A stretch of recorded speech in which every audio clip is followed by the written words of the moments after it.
ಸಚೇತನ ಕಾರ್ಯಕ್ರಮದ ಅಡಿಯಲ್ಲಿ ವಿಜ್ಞಾನ ರಸಪ್ರಶ್ನೆ ಕಾರ್ಯಕ್ರಮಗಳನ್ನು ಹಮ್ಮಿಕೊಂಡಿದ್ದು ಈ ಒಂದು ಕಾರ್ಯಕ್ರಮಕ್ಕೆ 6 ತಂಡಗಳನ್ನಾಗಿ ರಚಿಸಿದ್ದು ಮೊದಲನೇ ತಂಡ ಥಾಮಸ್ ಅಲ್ವಾ ಎಡಿಸನ್ ಹಾಗೂ ಎರಡನೆಯ ತಂಡ ಮಾರ್ಟಿನ್ ಕೋಪರ್, ಮೂರನೆಯ ತಂಡ ಆರ್ಯಭಟ, ನಾಲ್ಕನೆಯ ತಂಡ ಕೋಪರ್ನಿಕಸ್ ಮತ್ತು 5ನೆಯ ತಂಡ ಚಾರ್ಲ್ಸ್ ಡಾರ್ವಿನ್ ಹಾಗೂ 6ನೇ ತಂಡ ಐಸಾಕ್ ನ್ಯೂಟನ್.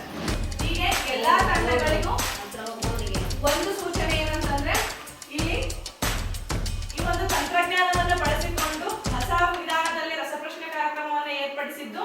ಇಲ್ಲಿ 4 ಆಯ್ಕೆಗಳು ಬರ್ತವೆ. ಈ 4 ಆಯ್ಕೆಗಳನ್ನ ಹಂತವಾಗಿ ಅಂದ್ರೆ ಅದಕ್ಕೆ ಟೈಮಿಂಗ್ಸ್ ಇರುತ್ತೆ. ಆ ಟೈಮಿಂಗ್ಸ್ ಒಳಗಡೆ ಏನ್ ಮಾಡ್ಬೇಕು ಅಂತಂದ್ರೆ ನೀವು ಅದನ್ನ ಕ್ಲಿಕ್ ಮಾಡ್ಬೇಕು ಅಷ್ಟೇ.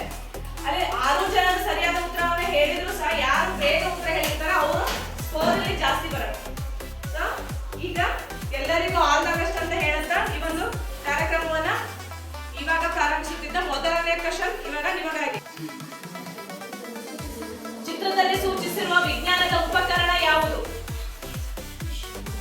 ಆ ಚಿತ್ರದಲ್ಲಿ ಬಂದಿರತಕ್ಕಂಥ ವಿಜ್ಞಾನದ ಉಪಕರಣ ಯಾವುದು?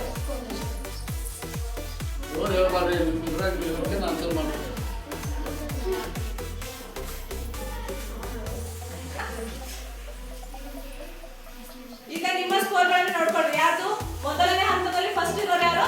ಥಾಮಸ್ ಅಲ್ವಾ ಎಡಿಸನ್, ಎರಡನೇವರು Copernicus, Isaac Newton 3, Charles Darwin 2.5% ಸರಿಯಾದ ಉತ್ತರ. ಯಾರೋ ಒಬ್ಬರು ತಪ್ಪು ಉತ್ತರ ಕೊಟ್ಟಿದೆ. ಕೋಪರ್ನಿಕಸ್ ಮೊದಲನೇ ತಂಡ. ಕ್ಲಾಪ್ಸ್. ಅಲ್ಡೆಬರನ್ ನಕ್ಷತ್ರವನ್ನು ಏನೆಂದು ಕರೆಯುವರು?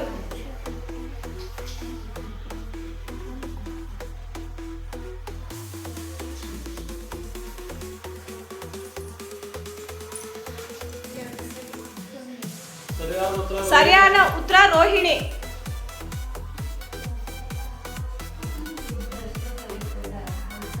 ಫಸ್ಟ್ ಐಸಾಕ್ ನ್ಯೂಟನ್ ನಮ್ಮ ಮೊದಲನೇ ಸ್ಥಾನವನ್ನು ಅವರೇ ಕಾಪಾಡ್ತಾರೆ. ಕೃತಕ ಧಾತು ಚಿನ್ನ, ಬೆಳ್ಳಿ, ಪ್ಲೂಟೋನಿಯಂ, ತಾಮ್ರ.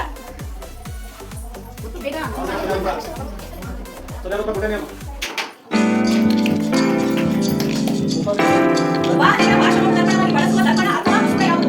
ನೀಲ ದರ್ಪಣ, ಕೆಂಪು ದರ್ಪಣ, ಇಂದ್ರವಸ್ತ್ರ, ಪೀನವಸ್ತ್ರ. ಹಿಂಬದಿಯ ನೋಟವಾಗಿ.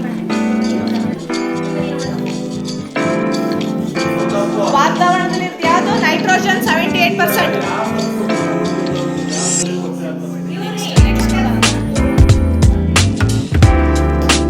ಲಾಸ್ಟ್ ಎರಡನೇ ಪ್ರಶ್ನೆ.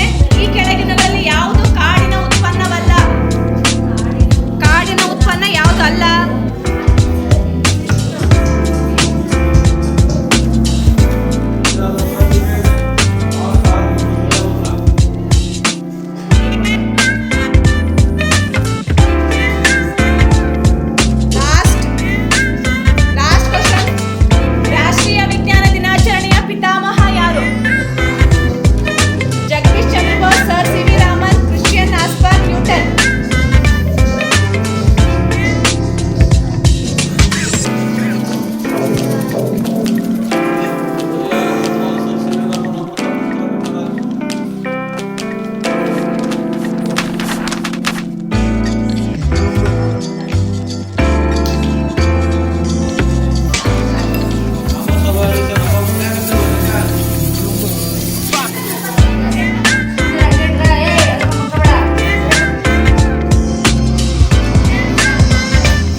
First, Isaac Newton, second place Copernicus, third place Thomas Alva Edison.